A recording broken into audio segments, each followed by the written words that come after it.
and she went another 15 miles on fumes. She told me herself, so we're gonna go on a date. She and me, her and I, me and her. Well, Dad, we were kind of hoping to save that till after dinner. No, I want to hear about it now. Maxine said if they needed help, they would give me a call. No, you're leaving. You want to know why? Because I gotcha. I'm amazed at how that boy could stand in my kitchen in front of my face and lie to me like that. I'm going to stand up to Mrs. Huxtable. Well, I don't think you want to do that. Your wife won't let you do anything. Hi, my name is Miriam, and this is the Black TV Show podcast, currently talking about the Cosby Show Season 3. Welcome back to the podcast. This is episode 63, the Cosby Show Season 3, episode 15, Say Hello to a Goodbye. The episode aired on January 22nd, 1987. The synopsis of this episode is Cliff must bargain with a tough salesman when he goes to buy a new car. So we start off with the first time we are seeing Felicia back. Well, I guess we've seen her all through the season, but this is her official comeback from Hillman because, you know, she's been at Hillman for like 3 weeks, it seems like. And in terms of the air date, of course, you know, it's only been a couple episodes, so it's only been like a week. But Claire is reading an article about what makes a happy marriage, and at the end of the article, there's a quiz. And of course, Cliff does not want to take that quiz. Why would he? That's set up for failure right there. You know, you don't want to fail. You're basically gonna fail the quiz. He knows he's gonna mess up. And he says it's going to mess up our marriage. So no, I am not taking that quiz. And all of a sudden she goes right away. She's like, question 1, what would you change about your mate? And Cliff says nothing. And saying that Claire is perfect, like nothing needs to change. And Claire mentions that in the article it says if your mate says nothing, it might mean that there's something that they're trying to hide. Cliff says they're wrong and they lie. Cliff also says that, like, let me sleep, you know, I'll think about it. Like, he's just like, he doesn't want to, like, this is Claire and her hypotheticals. You know, we've talked about them in the past, like the, you know, if she had died, you know, would he have a new wife, you know, and then there's other situations, but it just seems like that's their thing where I guess it's Claire's thing that she wants to always bring up hypothetical questions. Maybe because, you know, as an attorney, you got to be prepared about a lot of things. So I guess that's just, her trait. So Claire mentions what she would change about Cliff. Basically, what she wants is kind of weird. She wants his, like, when he eats, his fork goes sideways and it scrapes the side of his teeth. And so Cliff says, I'm sorry. It's a very random one, but I understand Claire's point because, like, for me, I hate when someone chews loudly. I have friends that do that, and I've pointed it out. I'm like, I hate the fact that you chew loudly, and you gotta chew quietly, basically. So I guess I understand Claire's points. I wonder for you guys, what would be something if you're in a relationship, what would you change about the mate that you have? Let me know at Twitter and at Instagram at Black TV Shows Pod. So Cliff says, okay, fine. I have something that I want to change. I wish that there was 2 of you. And at first I didn't understand. So, and Claire was happy, but she gives him a kiss like, aw, thanks. And he wishes that there are 2 of them. So if one acts the way that is acting like her currently, he could roll over and sleep with the other one. What? I have nothing to say about that. I'm sorry. Let's move on. So it's the next day, and Theo is reading a textbook, and Cliff is home and mentions that he has to get rid of his car, you know, and apparently his car is named Betty Lou. It would not start up when he was leaving the hospital. Theo points out, like, you need to move on. Like, clearly, because I guess Cliff has an attachment to his car. You know, so I got my new car last year. Literally, I got it so the end of July. So like it's now been a year and a week of having my car. And, the whole process of negotiating is very frightening for me. I'm bad at negotiating, which is not great because, when you're in an industry where you're supposed to negotiate your salary, it's hard. But the process of it is like, of course, now that I have my car, I have an attachment to my car. I don't know if I want to give it away anytime soon, but we'll see in the future what it holds, And so Cliff says he's going to go get a new car. And Theo was like, oh, mom's going to be happy about it. She wanted you to get rid of it right away, Or I guess it got old. It was pretty old. And Cliff is planning to get another station wagon. So I've never heard the word station wagon. Yes, I was not born in the 80s, so don't clown me on that. So a station wagon is an automotive body-styled variant of a sedan with its roof extended rear view over a shared passenger / cargo volume with access at the back via a third or fifth door, and instead of a trunk / boot lid. And so I saw what the car looks like. I don't see much of that anytime. I don't see those kind of cars anymore. I feel like I've seen a lot of them back when I was a kid. So it was more common back in the day. I think now people prefer to have, a 4-seater car, like I was going to say RV, but that's wrong. Like a CRV or, a van. If you have a bunch of kids, a van would be more common. Station wagon, not so much now. And so Theo was like, oh no, you should not get a station wagon. You should get a sports car. And Theo has a magazine of a sports car that he suggests to Cliff. And it doesn't make sense because, the reason why Cliff has a station wagon is so he can fit a whole bunch of children in the car whenever they're going somewhere. If he gets a sports car, there's only 2 seats. So it would just be Cliff and Claire. And basically Theo would not have seats. So why would he get a station wagon? It's no point. And you could tell Cliff isn't changing his mind based on Theo's pitch about this. So it's not going to happen. He is getting a station wagon. And so we cut to being in Vanessa's room, and Rudy goes to see Vanessa about borrowing a ruler for her report for her mammals, reptiles, and birds. And I actually remember as a child, I can't remember what grade it was, but I literally had the same thing where you had to cut and paste and then write what a mammal and a reptile and bird I remember it, and it's so weird that that's still a thing. Of course, you gotta learn, But I remember doing that. I don't know if I enjoyed doing that report, but yeah. And Rudy doesn't want to show her report to Vanessa because she's gonna say it's all wrong. Because do you remember not last episode, but the episode before about writing a letter to Claire and the whole, the body and the ending and all blah blah blah, all the stuff that you need to do in the writing a letter. And Rudy's like, I'm just a 7-year-old and I don't know anything. I'm with you, Rudy. So yeah, I would be like Rudy. I'd be like, no, I don't want to show you my report because I know you're gonna tell me I'm wrong. And so Vanessa says, it won't. I'll look at it and not say anything. And so Rudy was like, okay, fine. So she looks at it. She's like, yeah, good. And then she moves on. And Rudy was like, so what do you think of it? And Vanessa was like, well, you told me not to tell you my opinion. And she's like, I want to know your opinion. So Vanessa says, it stinks, straight up. And the animals she drew were way off. They don't match what the animal is, the description of the animal. And Rudy says, she can't draw well. I'm with you, Rudy. I cannot draw well either, okay? So I feel like I have a lot of things in common with Rudy. And so Vanessa says, why don't she find pictures of mammals, birds, and reptiles and then paste them where their headings are, basically, of the description of the animal or the mammal or whatever it is, because there's too much.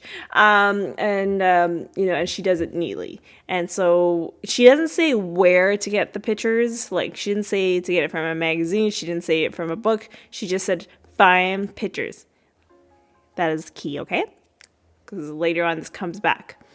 And so we cut to Cliff is on the phone in the living room talking to a doctor that is apparently cheap.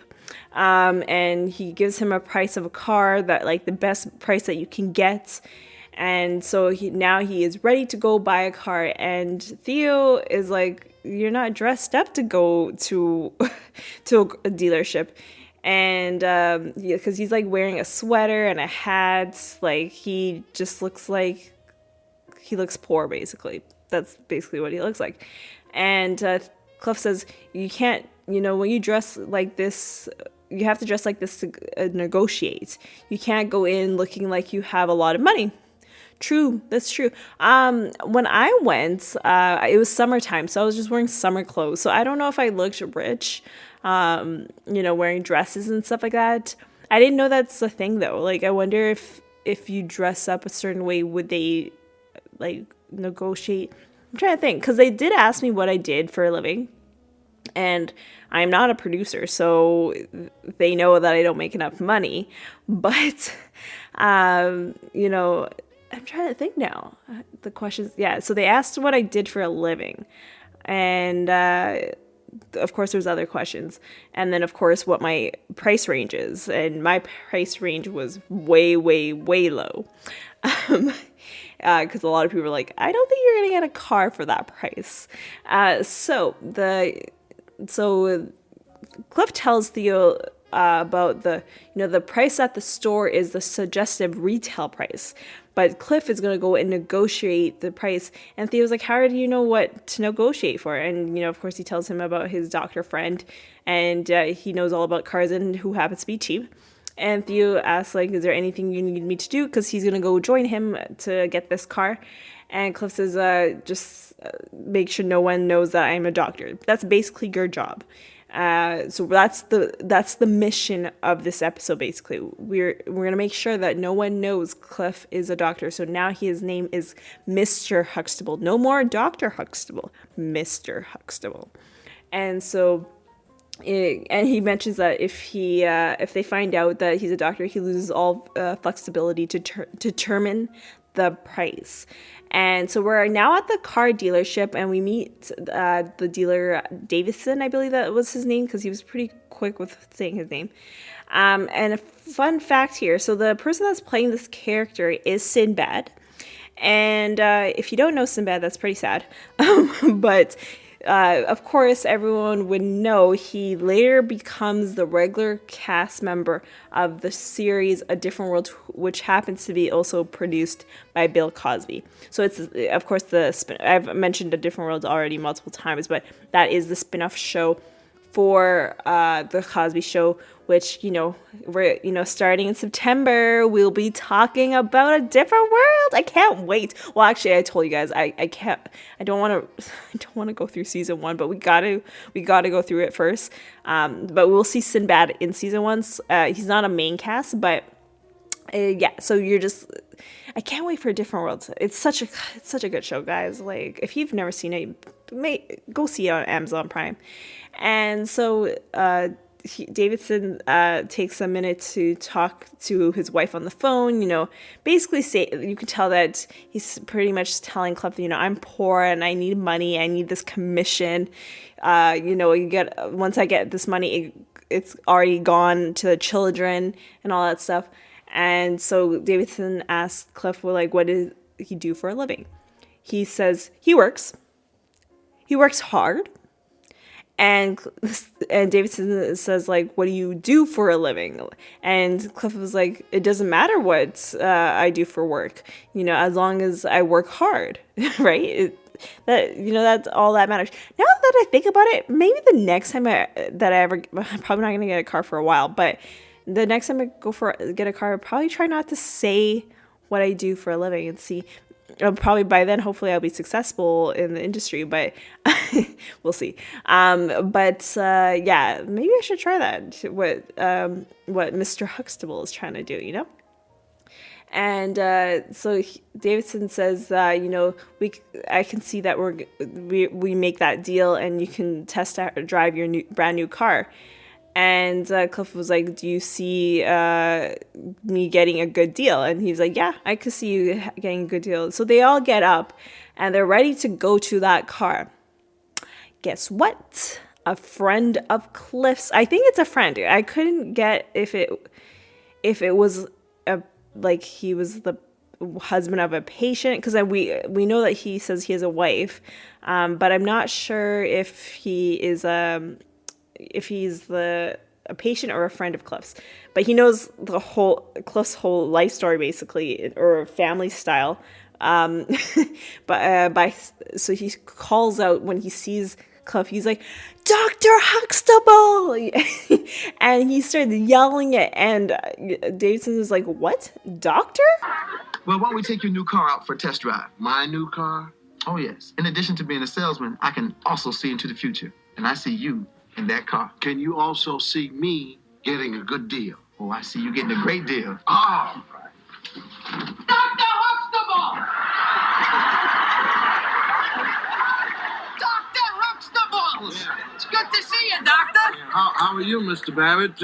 What are you doing here? I'm having my car serviced. What about you? You thinking about buying? Well, I came to buy a station wagon, maybe. A station wagon with all of your money. And look, what are these clothes you're wearing? I go into this guy's office. He wears designer sweaters. One of his sweaters costs more than my whole wardrobe. Who's this guy standing? That's my son. This is Mr. Babbitt. Hi, your name? Theo. Hi, Leo. It's very nice seeing you. Oh, you're a doctor. And how's Mrs. Huxtable? Oh, so. So. I heard she was made a partner in her law firm. She's in the biggest law firm in the country. Well, look, I wish I could stay here talking to you.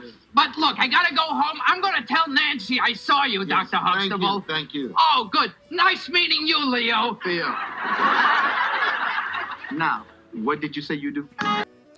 So yeah, so the dude talked about Cliff's fashion, and like, why would you get a station wagon? And then of course he points out that Claire is a lawyer that is partner in her law firm, and he had to go, and instead of calling Theo, he called him Leo. So rude.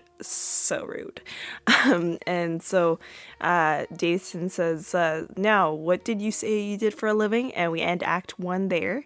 And we go into Act 2, and Rudy is cutting up and pasting for her report, just like what Vanessa told her to do. And Vanessa comes and says, oh, it looks well done. And Rudy says, yeah, I got these pictures from these books. And these books happen to be Cliff's books. As I said, like, I feel like back in the day, because there was no Google and no internet, everyone had all these books about info about everything. You know, nowadays, I feel like that you wouldn't see that. But for me, as I said in a previous episode, in my house, there's like a whole bunch of books that have information about everything. And it's been in our house for over 30 years. So it is a thing. Vanessa looks and she's like, you're not supposed to cut in these books.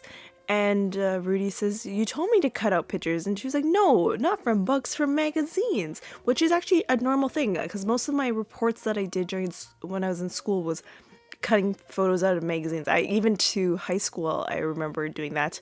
And even in the nonprofit organization I worked at, when they did art activities, they would get the magazines and cut it out. So it's more common to do it out of magazines, but of course, like, kids would not know that you're supposed to cut out of magazines, because if you cut out of books, you ruin the book.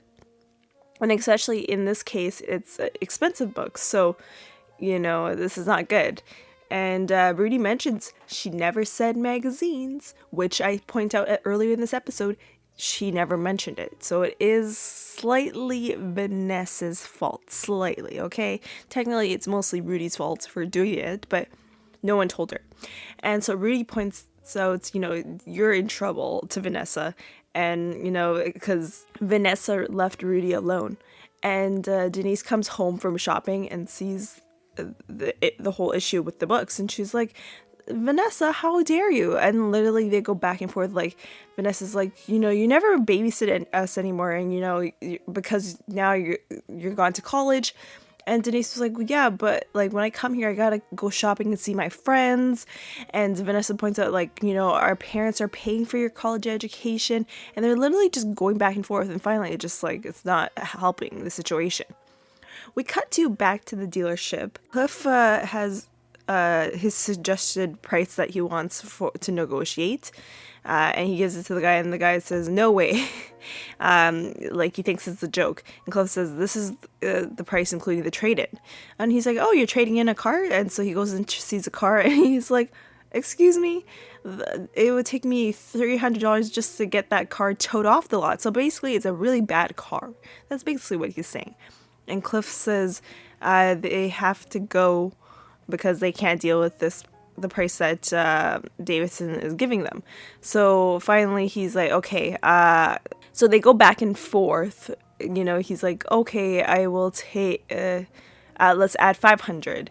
And Cliff is like, no, 100. And then Davidson says 400. And it goes back and forth. Finally, Cliff is like, hey, I'm leaving even if it's $100 difference. So finally Davidson says, okay, I'll meet you halfway. Let's add an extra $50. And Cliff was like, we have a deal. And Theo's so happy. He's like, yes, Dad, we got it. And like Cliff was like, can you control your emotions? Okay. So we are in the kitchen, and the girls made dinner, and Cliff sits down and wondering why they're acting so weird. And because they're treating him like he's a royal. And so he was like, what has blown up or is on fire? And they're like, what do you mean? And then he's like, there is something wrong, because there's no way you're going to treat me like this. Because, parents know when something is wrong. And so they tell him what happened. And it's weird the way that they explain it to him. It's not like that one person explains the whole story. It's like one sister does part 1 of the story, and then the second sister does part 2 of the story. It's weird in a way. So it starts off, so it goes from Denise, and then Vanessa says, oh, I suggested to Rudy to cut out pictures for her project, and then Rudy said that I cut them out of your books. And like even Vanessa points out which pages they were on, like 102 to 107, I don't know the actual number, but it was really specific. So it was just like, whoa. And so Cliff says, so Cliff was about to say something, and all of a sudden Vanessa starts talking. And then Rudy talks back, and they go back and forth. And Denise was like, "Okay, guys, stop! Let Dad speak what you guys speak." And so Cliff is about to speak, and then Rudy was like, I know your books are expensive. And Vanessa goes back and forth, and I feel like I've always been in this position where my parents are about to say, especially with my dad, I feel like he's about to say something, I speak for him basically, and he's like, you didn't hear me speak yet, I haven't said my word. And I feel like I've been in this situation 100 times, because it's like, I have no patience. I gotta know what, I have a feeling, anyways, I have a feeling I know what you're gonna say to me, so why I will let you say it. It's not the right way of doing it, but you know what I mean. And so Cliff finally is like, hey, what are we having for dinner? Rudy says chicken, and Cliff says, is the same chicken from the book? And she's like, no. And so he's like, okay, let's have dinner. And so they all get ready for dinner, and Cliff asks to see Rudy's report. He looks at the report, and he's like, oh, it looks like a very expensive report. I'm wondering how much books about mammals and reptiles and birds, how much they would cost, because he's saying they're expensive. But if you went to Barnes and Nobles or Chapters or something like that, wouldn't the books be no more than $40? So I don't know what it was like back then, but yeah. And so that's the episode right there. So according to the Nielsen, that's what keeps tracks of everything. This was the series' highest rated episode, and in fact the highest rated half-hour broadcast in history of American television. The Nielsen's has it at 41.3 rating with 56 shares. Cool fact. This is not really an episode I would have thought of being a really big episode that everyone would watch. I want to check when it aired on January 22nd of 1987. This would be on a Thursday. So I'm not sure what the deal is, why there was a whole bunch of people, but that's cool to hear that, this is the highest half-hour broadcast in history of American television. The Cosby Show broke records, you guys know that. And so, also to let you know, Sabrina LaBeouf was not in this episode. So we had a few guest stars. We had Sinbad, as I mentioned. He is going to be in the next season, or I guess the first season of A Different World. He's playing Walter Oakes. I'm really excited to talk about him. He's not in all of the seasons of Different Worlds because he leaves, I believe, after season 4. The reason why he left was to do his show, The Sinbad Show. But you know what's crazy is that when I was a kid, I would see it all the time on television. Like in Canada, we had, as I mentioned, we have a channel called Family Channel, so it's like equivalent to Disney Channel in a way. Or I guess it's equivalent to Disney Channel plus Nickelodeon, because we had like both shows from both networks, or both. We got shows from both networks, and so. But then, for some reason, they canceled after the first season. But I love the Sinbad show, so I don't know why it was canceled after the first season. Maybe we'll take a deep dive into it sometime way, way in the future. And then there's Rel, with Little Rel. He's in that. That's probably one of his most recent stuff that Sinbad has been doing. He's been in All That, which I love. That's a Nickelodeon show. I love that show. Wish that was on reruns all the time, because that was a good show back the old version. I know there's a new version, but the old version was really good. He was also in Cosby, Moesha, Girlfriends, and Family Guide. Then we have Gilbert Gottfried. He's also in A Different World, which I remember what specific episode he's in. He's in the LA riots episode. And then he's also in the movie of House Party 3. Never seen that movie. I've seen House Party 1. Maybe I should get to watching that one day. He's also in Saved by the Bell, Wedding in Las Vegas, which was such a good TV movie. And he's also in Living Single and SNL, and he has another 176 credits. So he's done a lot of acting. So those are our 2 guest stars for this episode. And so the lesson I have for you is do your research when you're buying a car.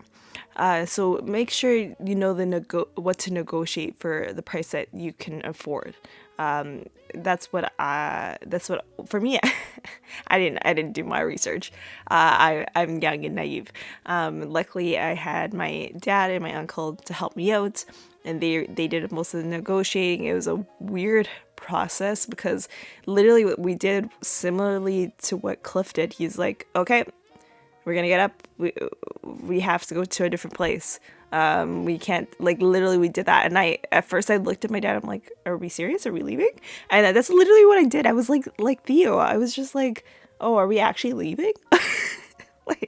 He's like, yeah, because I at first I was gonna go buy a car, full on pay it without getting a loan. But I only had a specific amount of money left in my bank account, so I couldn't even go over. And so we had to negotiate to a very specific price, but they wouldn't let me do that. So they said that as long as I get a loan and just pay it off in 6 months, then we could get to the amount that I needed. And so finally, we got that deal, but it was after we got up and said we're leaving. And it's crazy how that works. So maybe use that the next time you want to buy a new car. So the question I have for you guys is, when did you buy your first car, and how much money were you able to negotiate off the suggested retail price? Let me know using the hashtag sayhello at Black TV Show Pod on Instagram and Twitter. I would love to hear your response. My it took me, I think, from being serious about having a car to getting a car, I think it took about 2 weeks. So it was, and I needed it right away because I started work. This was after, months of lockdown, and then I found out I got a job, and I was like, okay, well, I cannot be sharing a car with my parents to get to this job, so I need a car. So we got that car ASAP, and so yeah, and I love my car. It's amazing. It's now, as I said, it's been a year and a week since I've had my car, and it's amazing. I love it. And so the next episode is episode 64, The Cosby Show Season 3, episode 16, Denise Gets an Option. I will see you all on the next one.